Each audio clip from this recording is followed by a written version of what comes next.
다시 성경 보도록 하겠습니다. 성경은 신약성경 누가복음 8장 4절로 15절까지 교독하도록 하겠습니다. 성경은 신약성경 누가복음 8장 4절로 15절까지 한 절씩 교독하도록 하겠습니다.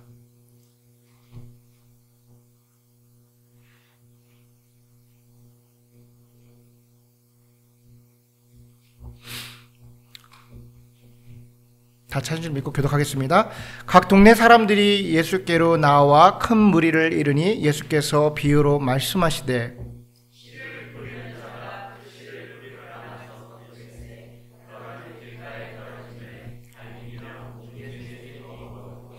더러는 바위 위에 떨어짐에 났다가 습기가 없으므로 말랐고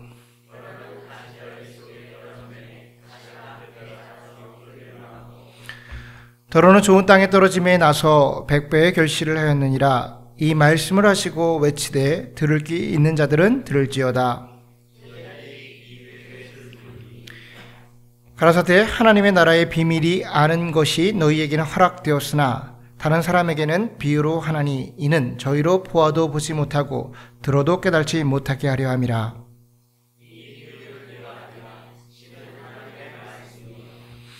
길가에 있다는 것은 말씀을 들은 자니 이에 마귀가 와서 그들을 믿어 구원을 얻지 못하게 하려고 말씀을 그 마음에서 빼앗는 것이요.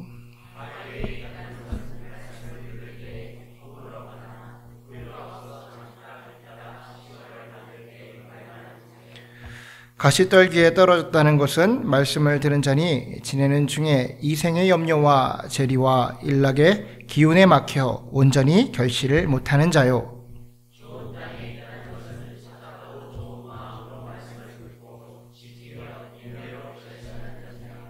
아멘. 오늘 저와 여러분이 나눌 말씀의 제목은 나에게 허락된 하나님 나라의 비밀, 나에게 허락된 하나님 나라의 비밀이라는 제목으로 말씀 나누겠습니다. 요 사이에 날씨가 많이 기온차가 크죠. 그래서 제가 감기가 걸렸습니다. 그래서 음성이 조금 불편하시더라도 이해하시고 평상시에도 뭐 그렇게 좋진 않았으니까 충분히 이해하실 거라고 생각을 합니다. 기온차가 커요. 그래서 우리 권사님들 감기 조심하셔야 될 것 같습니다. 그래서 제가 감기 걸리니까 한 3일 정도 그냥 훅 지나가는 것 같아요. 결결되다가. 그래서 환절기에 조심하시기 바랍니다. 자, 설교를 시작하도록 하겠습니다. 어느 시대든지요, 그리고 동서고금을 막론하고 대중을 움직이는 힘이 있습니다. 그것은 바로 설득의 힘이에요. 설득의 힘. The power of persuasion. 대화를 통해서 상대방의 마음을, 그 대화를 통해서 대중들의 마음을 설득하는 것, 움직이는 것, 굉장히 능력입니다. 아마 지금 이 시대에 소통을 중요시하는 이 시대에 이거보다 더 경쟁력 있는 능력이 있을까라고 생각할 정도로 아주 능력 있는 파워예요. 자, 그래서 많은 대중 앞에 서고자 하는 많은 사람들은요, 이 설득의 힘을 발전시키기 위해서 무던히 애를 씁니다. 대화 가운데 설득력을 높이는 것은 여러 가지 방법이 있어요. 뭐 적절한 주제를 선택하는 것도 중요하고 소통하는 것도, 그리고 교감을 나누는 것도 중요한데, 이런 것들을 효과적으로 하기 위해서 필요한 요소가 한 가지 있습니다. 그게 뭐냐면 바로 비유예요. 비유, 적절한 비유. 대화를 하든지 연설을 하든지 지금처럼 제가 설교를 하든지 적절한 비유를 들게 되면 아주 큰 효과를 볼 수가 있습니다. 그래서 모든 스피커들이 동일하게 생각하는 건데요, 적절한 비유 하나만 있어도, 좋은 비유 하나만 있어도 그 연설문의 수준이 달라지는 거예요. 목사님들이 이런 얘기 많이 하십니다. 예화가 없어서 설교를 못하겠어. 예화가 없어서 설교를 못하겠어. 이런 얘기를 해요.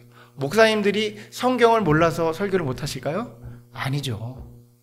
그것을 어떻게 전달할지를 잘 모르니까, 고민하시니까 그런 얘기를 하는 겁니다. 자, 어떤 사람하고 이야기를 하면요, 그 사람이 쉽게 설명한다고 예를 들어서 설명하는데 그게 더 어려운 사람들이 있어요. 뭐 이런 사람들이 있어요. 이거 어떻게 설명하지? 정말 답답하네. 예를 들면 이런 거야. A라는 사람이 있어, B라는 사람이 있고, 근데 얘네들이 친구야. 근데 B가 A를 사랑하게 됐어. 그러면 안 되는데, 그래서 A가 너무 힘들어진 거지. 나중에는 A가 누군지도 모르겠고요. B가 누군지도, B는 왜 고민하고 있는지도 모르겠어. 비유를 막 설명을 하는데 그게 뭐가 뭔지도 모르는 사람들도 있어요. 어려워지는 사람들. 이러면 안 되는 거죠. 왜냐? 비유의 목적은 뭐예요? 더 설득을 쉽게 하기 위해서, 설득력을 높이기 위해서 하는 것이 비유라는 거예요. 이런 관점에서 볼 때 우리 예수님은요, 정말 달변가셨습니다. 그리고 사람을 설득하는 능력이 탁월했던 분이면 분명해요. 비유를 얼마나 많이 드셨냐면요, 비유의 왕. 하여간에 거의 다 비유예요. 비유란 비유를 얼마나 많이 드셨는지, 천국은 마치 보화다, 진주다, 그물이다, 어떤 사람이 있었는데 강도를 만났는데 사마리아인이다, 그리고 뭐 어떤 아버지긴 두 아들이 있었는데 둘째 아들이 좀 속을 새겨가지고 뭐 탕자 이야기도 하시고, 어떤 재판관이 있었는데, 어떤 뭐 농부가 있었는데, 어떤 뭐 종이 있었는데, 두 친구가 있었는데, 뭐 말로 표현하지 못할 정도로 정말 많은 양의 비유를 쏟아내셨어요. 그래서 신학책을 보면은 예수님의 비유만 분석한 책들도 있습니다. 비유를 정말 많이 하셨어요. 근데 이 안에 함정이 하나 있습니다. 뭐냐면 예수님께서 우리의 이해를 돕고자 정말 많은 비유를 우리에게 해주셨는데 우리는요, 그 비유의 상당수를 이해하지 못한다는 거예요. 더 신기한 건요, 예수님 당시의 사람들, 예수님에게 직접 그 비유를 듣고 있던 사람들도 그 수의 상당수가 예수님이 무슨 말을 하는지도 모르고 돌아갔다는 거예요. 더 신기한 건요, 예전 사람이나 지금 우리나 분명 이해하지 못했는데 다시 묻거나 찾아와서 그것을 어떤 뜻인지를 물어보는 사람들이 없다라는 거예요. 비유는 분명 이해를 돕기 위해서 했는데 또 말입니다. 다 같이 성경 한 구절을 볼게요. 성경 한 구절, 마태복음 13장 13절에서 15절까지 우리 한번 교독하도록 하겠습니다. 한번 다 같이 읽도록 하겠습니다. 시작.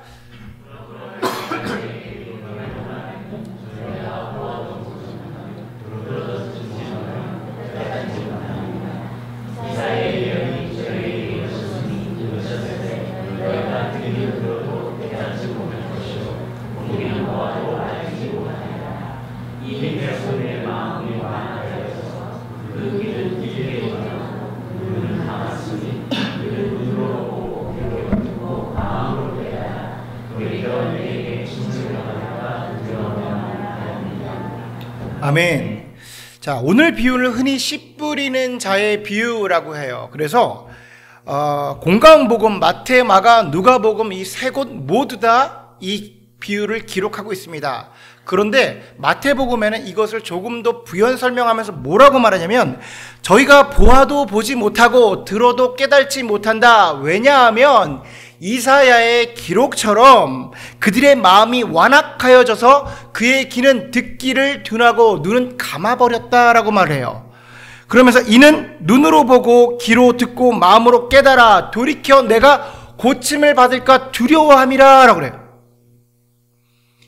이는 내가 듣고 돌이켜 내가 고침을 받을까 두려워함이라 라고 말해요. 아이고, 무슨 말이에요 이게?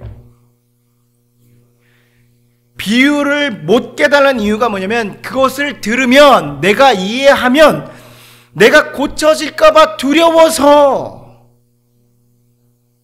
나는 고쳐지고 싶지 않은데, 나는 지금 이 상태가 너무 좋은데, 나는 지금 이 세상이 너무 좋은데, 내가 갖고 있는 이 죄악들이 너무나도 좋은데, 이 하나님의 이 예수님의 비유를 들으면 내가 고쳐져 버리는 거라.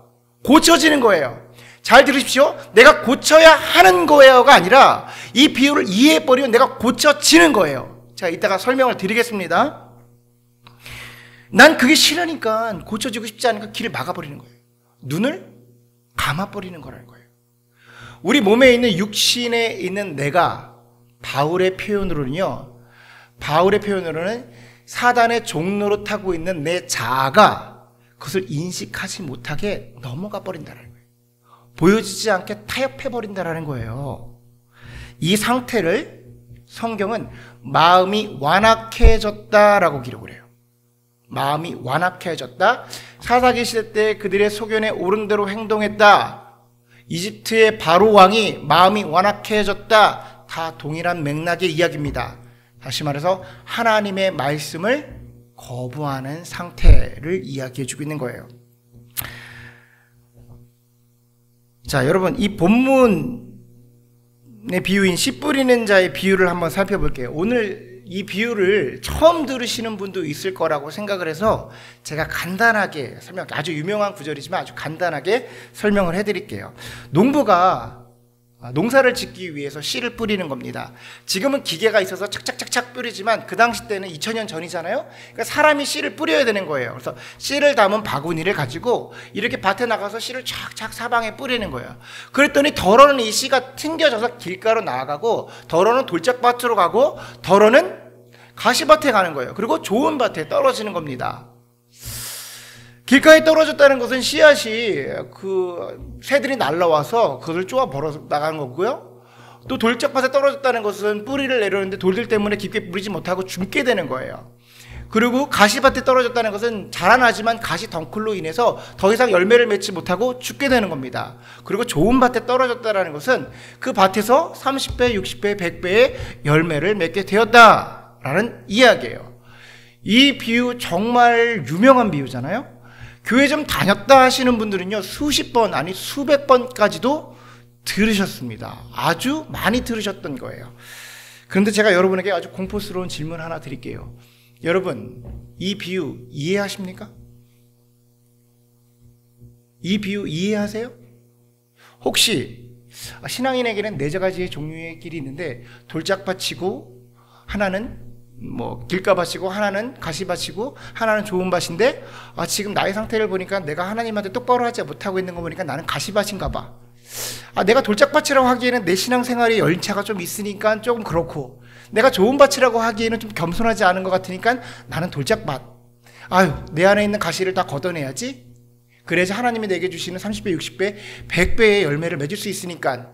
혹시 이 정도로 이해하고 계신 것은 아닙니까? 여러분, 마가복음에 보면요, 동일한 구절을 마가복음에 보면 제자들이 예수님께로 나와서 예수님께서 홀로 계실 때에 찾아가서 왜 이 비유를 말씀하셨습니까? 라고 물어봐요. 왜 그랬을까요?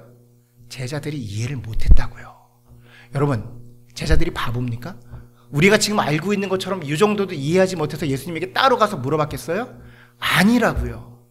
요 정도의 뜻이 아니라고요. 다 같이 우리 본문 8장 10절을 한번 다 같이 읽어보겠습니다. 본문 8장 10절을 다 같이 한번 읽어봅니다. 읽습니다. 시작.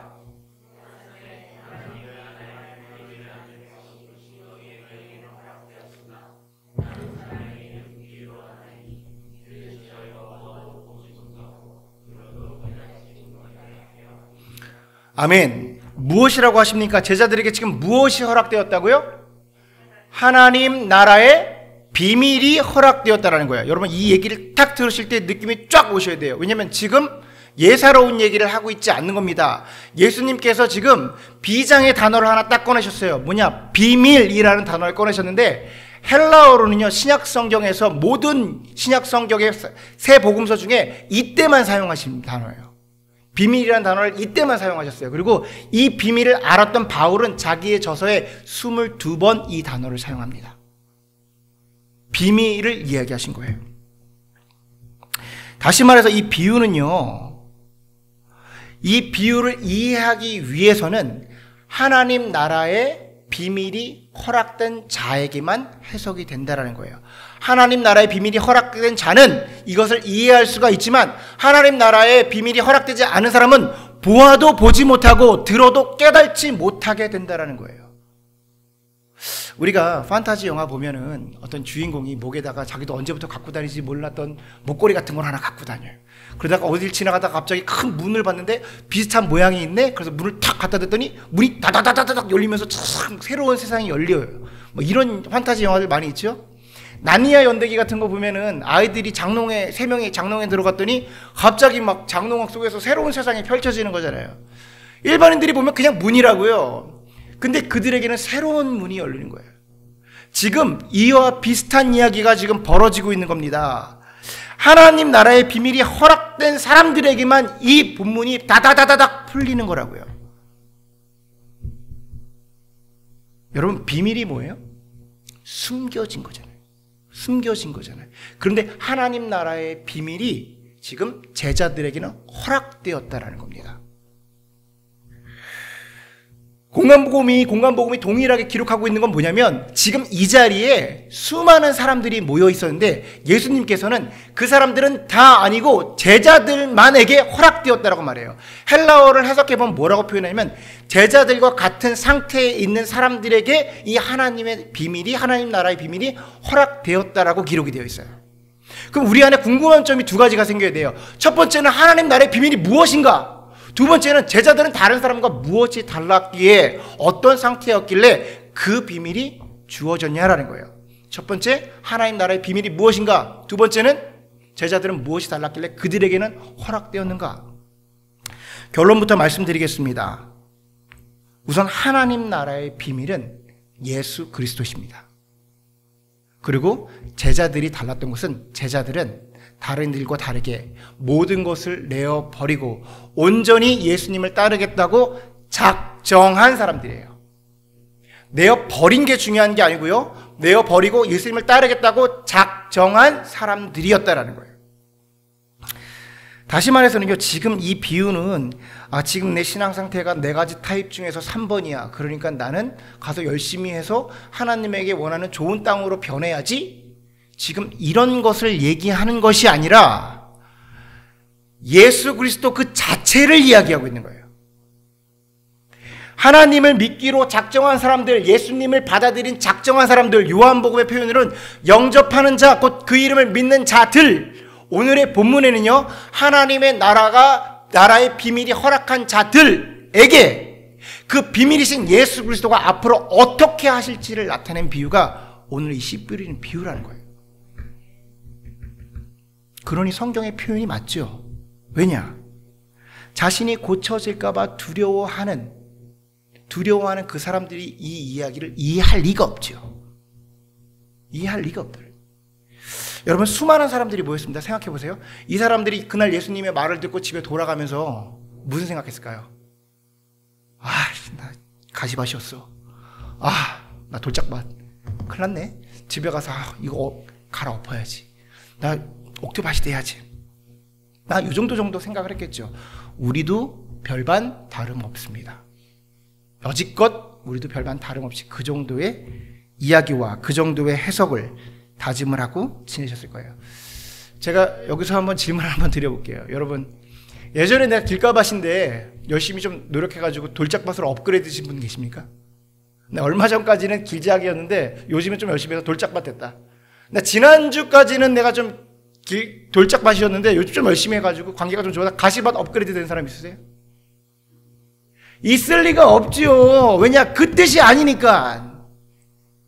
지금 이 비유는 그 뜻이 아니니까. 그리고 중요한 건요, 밭은 이따 얘기하겠지만 자기 스스로 어떻게든 그 돌을 빼낼 수가 없어요. 자기 스스로 자기 변화시킬 수가 없다고. 그러니까 이 비유를 수십 번을 들어도 수백 번을 들어도 가시밭인 거라. 우리가 기독교 입문하고 예수님 믿고 다니는데 지금껏 가시밭인 거라. 물어보면, 성경 공부할 때 물어보면 다 가시밭이야. 짬밥이 좀 있으신 분은 돌밭은 좀 받아들이기 힘든 것 같아요. 자, 그럼 이 비유가 정말 무엇을 이야기하는지 한번 나눠보도록 하겠습니다. 왜 예수 그리스도가 하나님 나라의 비밀인지 나눠보도록 하겠습니다. 여러분, 오늘 본문에 나와 있는 씨 뿌리는 자, 농부, 이거 누구죠? 씨 뿌리는 자 누구예요? 하나님이십니다. 자, 오늘 본문에는 기록되어 있지 않지만 예수님의 수많은 비유를 보게 되면 농부는 성부 하나님임을 우리는 동일하게 알고 있습니다. 자, 성부 하나님이 농부신 거예요. 그 성부 하나님이 뭘 하죠? 씨를 뿌립니다. 이 씨가 뭐예요? 씨. 이 씨가 뭐죠? 마가복음에는 하나님의 말씀, 농부가 뿌린 것은 하나님의 말씀이라고 기록을 해요. 근데 여기서 씨라고 했을 때 우리가 알아야 되는 건 뭐냐면, 이 씨가 구약으로 넘어가면 구약 전체에 흐르고 있는 한 단어가 있습니다. 구약 전체의 구조를 가지고 있는 한 단어, 바로 제라라는 히브리어가 있어요. 이 제라의 뜻이 뭐냐면 씨앗이라는 뜻이에요. 그리고 또한 더불어서 무슨 뜻이냐면 자손, 후손, 자녀라는 뜻을 갖고 있어요. 그러니까 씨가 자녀고 후손이라는 거예요. 우리가 그런 표현 많이 하잖아요. 아유, 씨는 못 속여. 자녀들 보면서 씨는 못 속여. 비슷하게 생겼어. 똑같이 생겼어. 이 같은 맥락입니다. 우리의 씨, 그의 씨, 그게 뭐냐면 후손들을 이야기하는 거예요.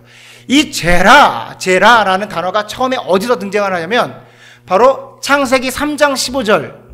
창세기 3장 15절 원복음에서 등장을 하는데 여자의 후손이라는 단어에서 나와요. 여자의 제라. 여자의 씨 누군가요? 예수 그리스도예요. 예수 그리스도. 이 씨가 지금 구약에서 말하는 씨가 뭐냐? 예수 그리스도를 말하고 있는 겁니다.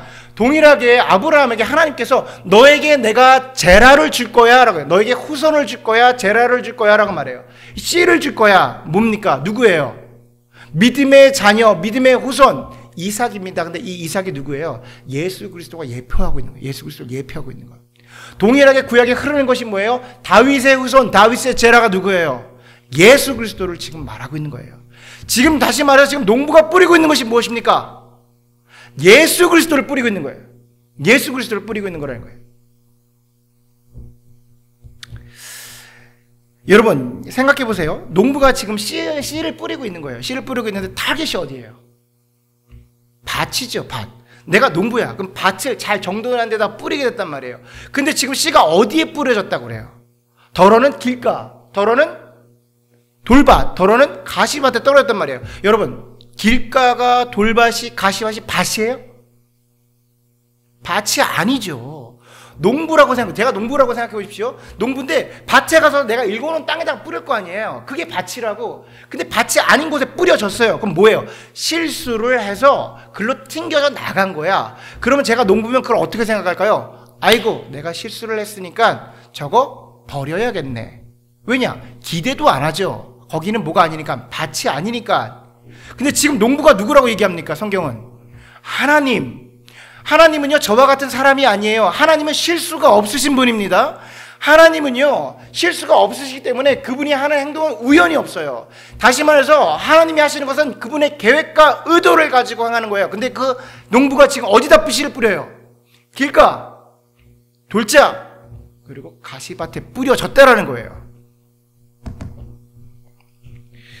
여러분 지금 이 말씀드린 세 가지의 종류의 땅은요 그것이 가지고 있는 의미는 뭐냐면 하나님이 없는 우리의 마음을 이야기하고 있는 겁니다. 창세기 1장을 보면 하나님께서 천지를 창조하시기 전에 땅의 상태가 나와요. 땅이 혼돈하고 공허하며 흑암이 깊음에 있더라. 뒤죽박죽이에요. 어떠한 결과도 어떠한 열매도 낼 수 없는 상태. 땅이 혼돈하고 공허하며 흑암이 깊음에 있더라는 거예요. 이해가 되시죠? 지금 땅이 한 가지를 이야기하고 있는 겁니다. 여러분 구약에 보면요 구약에서 가시덩굴, 가시나무가 표현하는 것은 저주예요. 저주를 의미하고 있는 겁니다. 가시덩굴이 나면 무조건 저주라고 생각하시면 되는 거예요. 그래서 창세기 3장을 보면 하나님께서 아담과 하와에게 원복음을 예언해 주신 이후에 그들에게 벌을 내리시는데 땅을 저주하세요. 땅을 저주해서 앞으로 땅이 너희에게 가시를 낼 것이다 라고 말해요. 가시덩굴을 낼 것이다 라고 얘기를 하십니다. 다시 말해서 이 땅이 우리에게 내는 것이 뭐예요? 가시를 낸다고요. 하나님이 없는 이 땅이, 하나님 없이 살아가고 있는 이 세상이 우리에게 내고 있는 모든 지식과 문명과 과학과 물질과 재물 다 뭐예요? 가시라고요. 세상이 배출하는 게 다 가시란 말이에요. 실제로 이 가시가 우리를 힘들게 하잖아요. 우리의 믿음을 자라기 힘들게 하는 게 뭐예요? 이 가시들이란 말이에요. 세상이 제공하고 있는 이 가시들이란 말이에요. 그러니까 지금 이해되십니까? 비유 속의 땅은 세 종류의 땅인 것이 아니라 복합적으로 한 가지의 땅입니다. 하나님 없는 상태에 혼돈과 공허와 흑암으로 가득 차 있는 그 땅을 의미하고 있는 겁니다. 이렇게 아무런 희망이 없는 어둡고 힘들고 뒤죽박죽인 그 땅에 농부이신 하나님께서 말씀이신 예수 그리스도를 뿌리고 계신 거예요. 예수님을 뿌리는 장면이라는 거예요. 여러분, 예수님께서 요한복음 12장 24절에 이렇게 얘기하십니다. 내가 진실로 진실로 너에게 이르노니 한 알의 밀알이 땅에 떨어져 죽지 아니하면 한 알 그대로 있고 죽으면 많은 열매를 맺느니라. 매치가 되십니까? 한 알의 밀알이 땅에 떨어져도 죽지 아니하면 한 알 그대로 있고 죽으면 많은 열매를 맺느니라 라고 기록을 하는 거예요. 다시 말해서 농부이신 하나님께서 하나님 없이 살아가고 있는 우리의 마음판에 혼돈과 공허와 어둠밖에 없는 그 뒤죽박죽인 마음판에 말씀이신 예수 그리스도를 뿌리시는 겁니다. 그 예수님께서 하늘의 밀알이 되어서 우리 마음속에 들어와셔서 죽으시는 것, 바로 그것이 십자가의 사건이에요. 그 예수 그리스도가 우리 마음판에 들어와서 죽어지는 것, 밀알이 돼서 죽어지는 것, 그게 십자가의 사건이라고요. 그 십자가의 사건이 바로 그 십자가의 예수 그리스도의 보혈의 피에 힘입어서 그동안 하나님과 우리를 막고 있었던 돌들, 메마름들, 가시밭을 다 거두어 버리는 거예요. 몰아내는 거예요. 그게 예수 그리스도의 보혈의 능력인 거예요. 그 상태가 되는 것이 옥토밭이라고요. 우리가 아무리 애를 써서 우리의 그 안에 흙을 걷어낼 수가 없다고요. 가시를 걷어낼 수가 없다고요. 그런데 예수 그리스도의 보혈의 피에 힘입어서 그것들이 거두어져 버리는 거라. 그래서 기독교를요, doing의 종교가 아니라 being의 종교라고 말하는 거예요. 우리가 무엇을 해야 되는 종교가 아니라 되어져 버린 거라. 우리의 능력으로 무엇도 걷어낼 수 없는데 예수 그리스도의 보혈의 피를 받아들였더니 우리가 보혈의 피의 능력으로 그 옥토밭이 되어져 버림을 이야기하고 있는 거예요. 여러분, 이제 확실하게 이해가 되셨습니까? 왜 제자들이 하나님 나라의 비밀이 허락되었는지, 왜 제자들에게 하나님 나라의 비밀이 허락되었는지. 바로 이 제자들은요, 예수님을 수용했기 때문이에요. 받아들였기 때문입니다. 간직했기 때문이에요. 본문을 하나님의 선택, 예정론이라고 해석하는 분들이 꽤나 많이 있습니다. 그러니까 예수님께서 제자들만 따로 선택해서 그 비밀을 허락해 주셨다는 거예요. 제자들을 선택하셨고 그렇기 때문에 예정된 사람이었다는 겁니다. 그런데요, 성경을 이렇게 해석하면 건강하지 못하게 해석을 하는 거예요. 왜냐하면 지금 농부가 씨를 모든 곳에 뿌리잖아요. 모든 곳에 뿌리잖아요. 중요한 것은 누군가는 마음이 완악하여져서 내가 그것으로 인해서 고쳐질까 두려워서 하나님의 말씀을 거부하고 있다는 거예요. 안 들리는 거죠. 그냥 난 가시밭인가 봐. 그냥 난 돌밭인가 봐.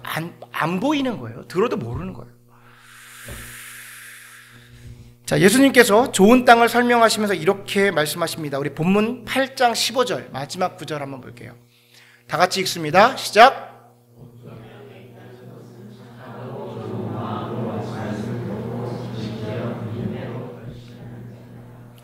아멘. 착하고 좋은 마음으로 말씀을 듣고 지키어 인내로 결실하는 자리라. 여기가 하이라이트야.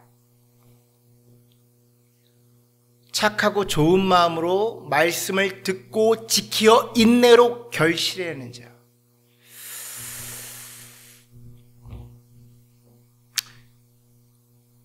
이것이 바로 예수님을 받아들인 자, 요한복음에 영접하는 자, 곧 그 이름을 믿는 자. 오늘 본문에는 하나님 나라의 비밀이 허락된 자들에게 나오는 일들입니다. 여러분, 공간복음서에 마태, 마가, 누가복음 이 세 권 모두가 동일하게 이것을 기록하고 있는데 동일하게 공통적인 특징이 하나 있어요. 다 조금씩 미세하게 틀린데 뭐냐면 수많은 사람들이 그곳에 있었다라는 겁니다. 누가복음은요, 특별히 이것을 기재할 때 그 비슷한 시기에 하나님 예수님께서 사역할 때 그 모여들었던 사람들의 수를 이례적으로 표현하는데 수만 명이 모였대요. 여러분, 수만 명. 여기에요 한 200명만 차도요 사람들이 꽉 차요. 꽉 차. 수만 명이면 어마어마한 숫자예요. 수만 명이 왔는데 예수님께서 그들은 다 아니고 제자들에게만 하나님 나라를 허락하셨다라는 거예요. 왜냐? 제자들은 수용했고 받아들였고 영접하기로 작정했기 때문입니다. 여러분, 이 말은요, 내가 입으로 그냥 나 영접했어, 나 하나님 사랑해, 나 좋아해, 이것 갖고 안 된다라는 거예요. 예수님에게 수만 명이 모였다는 건 그 사람들 그 정도는 다 했다고요. 그런데 제자들하고 구분됨이 무엇이었습니까? 제자들은 입으로 하지 않았다고요. 지난주 설교처럼 몸으로 삶으로 살아내버린 거라. 하나님에게 그렇게 살기로 작정하고 하나님께 다가가서 그 삶을 살아낸 거예요.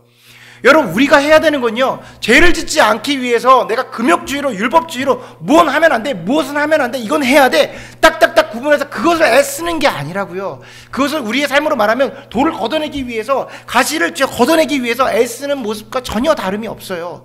우리가 해야 되는 건 뭐냐면 언제 어디다나 그 예수 그리스도의 보혈의 피가, 십자가가 내 안에서 걷어지지 않기를 듣고 지키어 인내로 결실하는 거예요.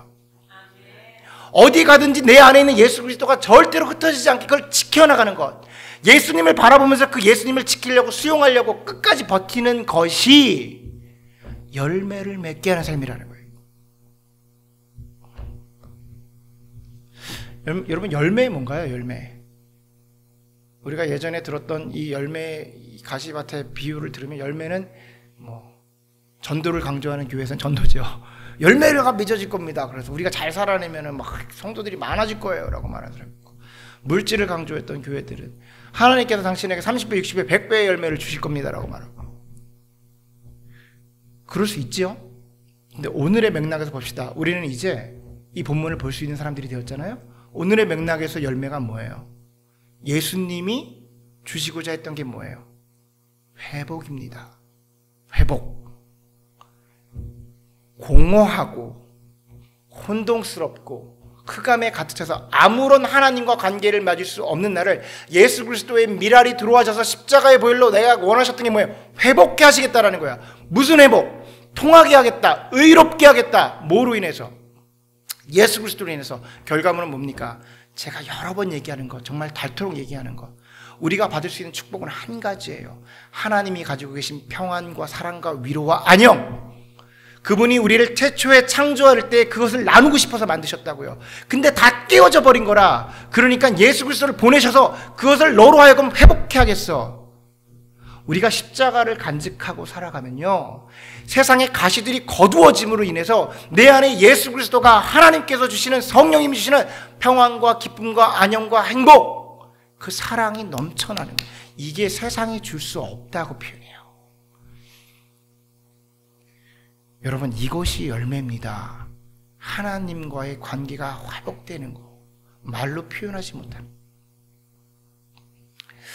만약 오늘 이 진리의 말씀을 들으시고 착하고 좋은 마음으로 예수 그리스도의 십자가를 마음으로 지키어 인내로 결실하는 자가 되어지지 못하면요, 우리는 동일하게 들어도 듣지 못하고, 보아도 보지 못하고, 들어도 깨닫지 못하는 자가 되는 거예요. 이전하고 동일한 때가 되는 겁니다.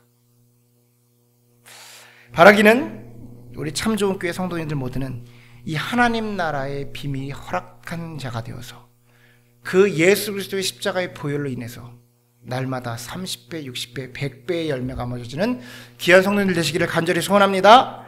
아멘. 우리 다시 한번 찬양 부르시고 주님께 기도하는 시간 갖도록 하겠습니다.